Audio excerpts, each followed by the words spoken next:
గారు, రాజ్నాథ్ సింగ్ గారు పుట్టపర్తికి వచ్చారు. నిన్న సాయంత్రం వచ్చేసి లోకేష్ గారు అనంతపురం జిల్లాకు వచ్చారు.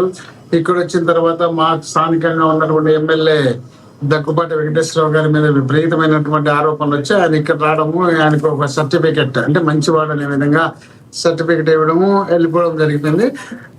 ఓకే, అది ఆయన వ్యక్తిగతము, వాళ్ళ పార్టీకి సంబంధించింది. ఆయన ఎందుకంటే గతంలో జూనియర్ ఎన్టీఆర్ తల్లి గారు అయినటువంటి స్టాలిని గారు ఆయన పెట్టినటువంటి తిట్లు అవన్నిటికీ మరి సర్టిఫికేట్ ఇవ్వడానికి వచ్చినాడు, ఎందుకు వచ్చినాడో మాకు తెలియదు. కానీ సరే, ఆయన విషయం వాళ్ళ పార్టీకి సంబంధించిన వ్యవహారం. ఇక్కడ పుట్టపర్తిలో జరుగుతున్నటువంటి కార్యక్రమం అయితే దేశానికి రాష్ట్రానికి ఉపయోగపడే కార్యక్రమం. మంచి కార్యక్రమం చేస్తే ఎవరు కూడా తప్పులు కొట్టే పరిస్థితి ఉండదు. అదే విధంగా ఏదో సామెత ఉంది కదా, కోడల కొడుకును గంట అంటే అత్త వద్దంటుంది అని. చంద్రబాబు నాయుడు గారు మేలు చేస్తామంటే మేమైతే వద్దన్నాం కదా. మేమైతే మంచి ఎప్పుడు స్వాగతిస్తాం. మేము రాష్ట్ర అభివృద్ధి కోసం మా నాయకుడు జగన్మోహన్ రెడ్డి గారు ఎప్పుడు నిరంతరం రాష్ట్రం మేలు జరగాలి, రాష్ట్రంలో ఉన్నటువంటి పేద బడుగు బలహీన వర్గాలతో పాటు కులాలకు మతాలకు రాజకీయంగా అతీతంగా మంచి జరగాలనే ఉద్దేశంలో భాగంగా మేము చేసే తాపత్రయంలో భాగంగా వాళ్ళు చేసినా కూడా మేము స్వాగతిస్తాం. దాంట్లో ఎటువంటి మాకు భేదాభిప్రాయాలు ఉండవు. అందువల్ల పుట్టపర్తి కానీ లేక విశాఖపట్నంలో కానీ లేక అమరావతిలో కానీ ఏ కార్యక్రమం చేసినా మంచిదే.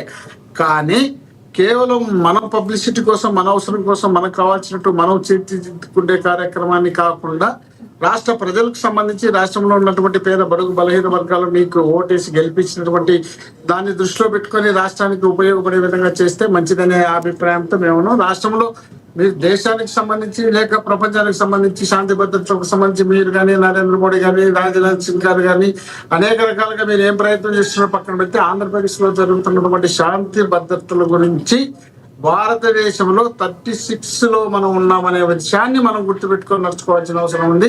అదేవిధంగా రాష్ట్రంలో ప్రతిరోజు ఏదో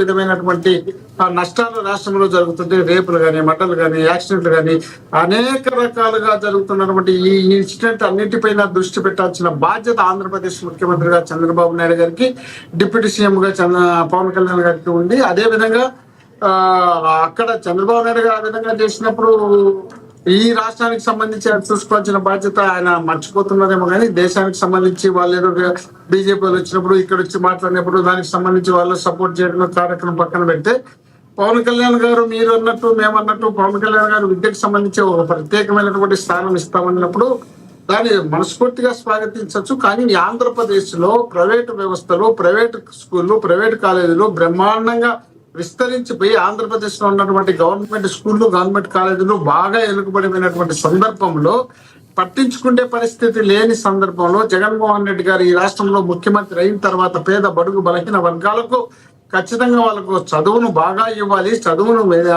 వాళ్ళకి అందించినప్పుడే ఈ రాష్ట్రం డెవలప్ అవుతుందనే ఉద్దేశంలో భాగంగా జగన్మోహన్ రెడ్డి గారు నాడు నేడు కార్యక్రమాన్ని బట్టి ఈ రాష్ట్రంలో ఉన్నటువంటి పేద బడుగు బలహీన వర్గాలు చదివించుకోలేని పరిస్థితిలో ఉన్నప్పుడు అమ్మఒడి కానీ లేక అనేక రకాలుగా విద్యకు సంబంధించి దాదాపు 72,000 కోట్ల రూపాయలు ఖర్చు పెట్టే కార్యక్రమం చేపట్టి చేసినటువంటి ఆ కార్యక్రమానికి ఎక్కడన్నా ఒక స్కూళ్ళకు తనిఖీ పోయినప్పుడు చంద్రబాబు నాయుడు గారు కానీ పవన్ కళ్యాణ్ గారు కానీ అక్కడ వెళ్ళి చూసినప్పుడు కూడా వాళ్ళే స్వయంగా ఇవి ప్రైవేట్ కాలేజీలా గవర్నమెంట్ కాలేజీలాగా, ప్రైవేట్ స్కూల్లా గవర్నమెంట్ స్కూల్లా, ఈ విధమైనటువంటి డెవలప్మెంట్ గవర్నమెంట్ స్కూళ్ళలో ఉంది అంటే మీరు బయట ప్రైవేట్ స్కూల్లో ఎందుకు చదవాలనే విధంగా తీసుకొచ్చినటువంటి ఘనత ఒక్క వైఎస్ జగన్మోహన్ రెడ్డి గారికి దక్కింది. ఇలాంటి కార్యక్రమాలను మనం ఆసరాగా తీసుకొని జగన్మోహన్ రెడ్డి గారు చేసినటువంటి ఆ విద్యకు సంబంధించి కానీ వైద్యానికి సంబంధించి కానీ 17 మెడికల్ కాలేజీలు ఆంధ్రప్రదేశ్ లో చరిత్రలో కని విని ఎరగని రీతిలో భారతదేశంలో ఏ రాష్ట్రంలో ఏ ముఖ్యమంత్రి చేయని విధంగా ఆంధ్రప్రదేశ్ ముఖ్యమంత్రిగా జగన్మోహన్ రెడ్డి గారు 17 మెడికల్ కాలేజీలు 1,00,000 కోట్లు విలువ చేసే మెడికల్ కాలేజీలు తీసుకొచ్చి ఆంధ్రప్రదేశ్ లో దాదాపు 5 కాలేజీలు పూర్తయి 7 కాలేజీలు 5 కాలేజీలు రన్నింగ్ లో ఉండి 7 కాలేజీలు పూర్తయిన తర్వాత ఉన్నటువంటి కాలేజీలను పూర్తి చేయాల్సిన బాధ్యత ఆంధ్రప్రదేశ్ ప్రభుత్వం 2024లో ప్రజలు చంద్రబాబు నాయుడు గారికి ఇచ్చిన తర్వాత వాటిని డెవలప్ చేయాలనే ఆలోచనను మర్చిపోయి వాటిని ప్రైవేట్ పరం చేసి 1,00,000 కోట్లు విలువ చేసే కాలేజీలను ప్రైవేట్ వాళ్ళకు దారాదత్తం చేసి ఆంధ్రప్రదేశ్ ను మనం తాకట్టు పెట్టే పరిస్థితిని తీసుకురావడం బాధాకరమైన విషయాన్ని. ఇలాంటి విషయాల్లో చంద్రబాబు నాయుడు గారితో పాటు పవన్ కళ్యాణ్ గారు గుర్తించుకోవాల్సిన అవసరం ఉంది అనే నా అభిప్రాయంతో పాటు పేద బడుగు బలహీన వర్గాలకు సంబంధించినటువంటి నిరుద్యోగులకు ఉద్యోగ అవకాశంతో పాటు వాళ్ళకు మెడికల్ సీట్లు వచ్చే కార్యక్రమంతో పాటు పేదవారికి వైద్యం అందించే కార్యక్రమాన్ని దగ్గరగా ఉంటుంది. ఈ రాష్ట్రంలో 17 మెడికల్ కాలేజీలు పూర్తయ్యి మెడికల్ కాలేజీలతో పాటు హాస్పిటల్తో పాటు అనేక మోహన్ రెడ్డి గారు ఎవరైతే నారా లోకేష్ గారు ఉన్నారో మోహన్ రెడ్డి గారు ఎవరైతే నారా లోకేష్ గారు ఉన్నారో మొన్న రీసెంట్గా కూడా అన్ని ప్రభుత్వ పాఠశాలలో ఎవరైతే టాప్ మార్కులు సంపాదించారో వాళ్ళందరి యొక్క ఫోటోలు కూడా ప్రముఖ వార్తాపత్రికలో వచ్చేటట్టు చేసి వాళ్ళందరినీ అభినందించేటట్టు చేయడాన్ని ఎలా చూడాలంటారు? ప్రస్తుతం నిర్ణయాలు తీసుకుంటూ ఉపాధ్యాయులు బాగా చదువు చెప్పేటట్టు తీర్చిదిద్దే దిశగా ప్రభుత్వం అడుగులు వేస్తానికి ఇదొక నాంది పలికారు అనుకోవచ్చా? ఇదంతా విద్యార్థుల్లో 100% లోకేష్ గారు తీసుకున్నటువంటి నిర్ణయాన్ని మనస్ఫూర్తిగా స్వాగతిస్తూ, దీనికి కారణమైనటువంటి వ్యక్తులు జగన్మోహన్ రెడ్డి గారి పేరు ఉచ్చరించకుండా మేము మాత్రమే అధికారంలోకి వచ్చిన 2024 నుండి ఇప్పటి వరకు వచ్చిందనే కార్యక్రమాన్ని వాళ్ళు పబ్లిసిటీ చేసుకోవడమే తప్పని నేను చెప్తున్నా. జగన్మోహన్ రెడ్డి గారు ముఖ్యమంత్రి అయిన తర్వాత విద్యను వైద్యాన్ని ఒక ప్రత్యేకమైనటువంటి దృష్టిలో చూడడంతో పాటు ఈ రాష్ట్రంలో ఉన్నటువంటి పేద బడుగు బలహీన వర్గాలకు విద్యను వైద్యాన్ని అందించాలనే ఉద్దేశంలో భాగంగా ఆయన చేసినటువంటి కృషిని పక్కదారి పట్టించే కార్యక్రమంలో భాగంగా ఈ రోజు ఎక్కడా కూడా ఒక ఫోటో కూడా వేసుకోలేదండి. ఎక్కడా కూడా ఒక ఫోటో కూడా వేసుకోలే లోకేష్ గారు. ఆ యొక్క విద్యార్థుల యొక్క ఫోటోగా సార్ ఎక్కడ లక్ష్మణ్ గారు, నేను ఫోటో గురించి చెప్పలే, పబ్లిసిటీ గురించి చెప్పలే, పబ్లిసిటీ అన్నారు కాబట్టి నేను చెప్పడంలే వాటిని జగన్మోహన్ రెడ్డి గారు చేసినటువంటి కార్యక్రమాన్ని మనం ఎక్స్పోజ్ చేసి గుర్తింపు తీసుకురావడంలో తప్పు లేదని నేను చెప్పడం లేదు. వాటిని మనం చరిత్రలో ఏ ముఖ్యమంత్రి ఈ విధమైనటువంటి అవకాశాన్ని కల్పించుకున్న సందర్భం ఒక్క జగన్మోహన్ రెడ్డి గారికి దక్కింది. ఆంధ్రప్రదేశ్ లో ఉన్నటువంటి దళిత బీసీ బడుగు బలహీన వర్గాలకు వాళ్ళందరికీ ఇంగ్లీష్ విద్యను అందించాలన్న ఆలోచన చేసినటువంటి ఏకైక వ్యక్తి జగన్మోహన్ రెడ్డి గారు. వీళ్ళకి సంబంధించినటువంటి మీడియాలు కానీ వీళ్ళకి సంబంధించినటువంటి మేధావులు కానీ అనేక సార్లు ఆంధ్రప్రదేశ్ లో ఇంగ్లీష్ మీడియం ఎందుకు, తెలుగును నాశనం చేస్తున్నారు జగన్మోహన్ రెడ్డి గారు అనే విధంగా ప్రచారం చేసినటువంటి ఈ పెద్ద మనుషులు వీళ్ళ కుటుంబాలకు సంబంధించినటువంటి కుటుంబ సభ్యులైనటువంటి అనేక మంది వీళ్ళ పిల్లలు విదేశాల్లో ఇంగ్లీష్ మీడియం చదువుతున్నారు సార్. దాన్ని దృష్టిలో పెట్టుకోవాల్సిన బాధ్యత మన పైన కూడా ఉంది కదా. మనం రాష్ట్రానికి ఒక ఐకాన్గా ఉన్నటువంటి వ్యక్తులము మనం చూసి రాష్ట్ర ప్రజలు గుర్తించుకోవాల్సినటువంటి సందర్భం ఉన్నప్పుడు మన పిల్లలు ఎక్కడ చదువుతున్నారు, మన పిల్లలు ఏం చదువుతున్నారు, మనం ఏం చూస్తున్నాం అనే ఆలోచన కూడా అలాంటి పెద్ద మనుషులు పబ్లిసిటీ చేయాల్సిన బాధ్యత వాళ్ళ పైన ఉంది కదా.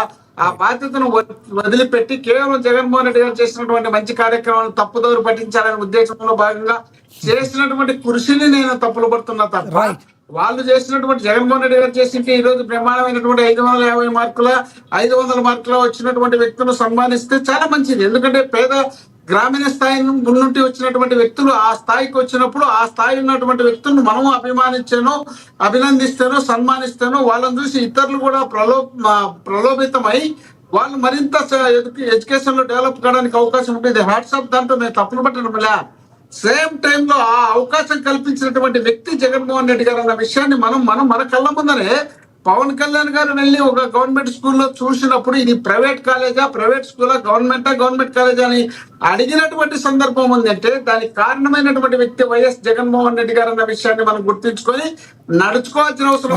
రాష్ట్ర భవిష్యత్తు కోసం దీర్ఘకాలికమైనటువంటి ప్రణాళికతో ముందుకు వెళ్ళినటువంటి జగన్మోహన్ రెడ్డి గారిని మనం మర్చిపోయి మన ఇష్టం వచ్చినట్టు మనమే చెల్పు కొట్టుకోవడం కన్నా రాష్ట్రంలో ఎవరైనా సరే, తమిళనాడులో ఉన్నారు ఈరోజు జల్లికట్టుకు సంబంధించి వాళ్ళు ఇచ్చినటువంటి సమస్యకు మొత్తం అందరూ ఉమ్మడిగా చేసినారు. సంబంధించి ఏదైనా వచ్చినప్పుడు మనందరం కూడా పకడ్బందీగా అందరం కలిసి కృషి చేస్తే రాష్ట్రంలో ఉన్నటువంటి పేద బడుగు బలహీన వర్గాలు బ్రహ్మాండమైనటువంటి డెవలప్ అయ్యే అవకాశం ఉందని నా అభిప్రాయం అండి. ఎస్ మళ్ళీ ఇస్తాను, అందుబాటులో ఉండండి సార్. కృష్ణాంజనేయులు గారు రాజకీయ విశ్లేషకులు, ఆయనతో మాట్లాడదాం. కృష్ణాంజనేయులు గారు నమస్తే అండి. నమస్తే అండి, ప్యానల్ మెంబర్స్ అందరికి నమస్కారం. ఎస్ కృష్ణాంజనేయులు గారు, ఈరోజు సత్యసాయి జిల్లాలో రాజ్నాథ్ సింగ్ గారు వచ్చారు. రక్షణకు సంబంధించి అనేక ముందుబాటు అనేక ప్రోగ్రామ్స్ కూడా రాబోతున్నాయి, అనేక సంస్థలు కూడా తీసుకురాబోతున్నారు.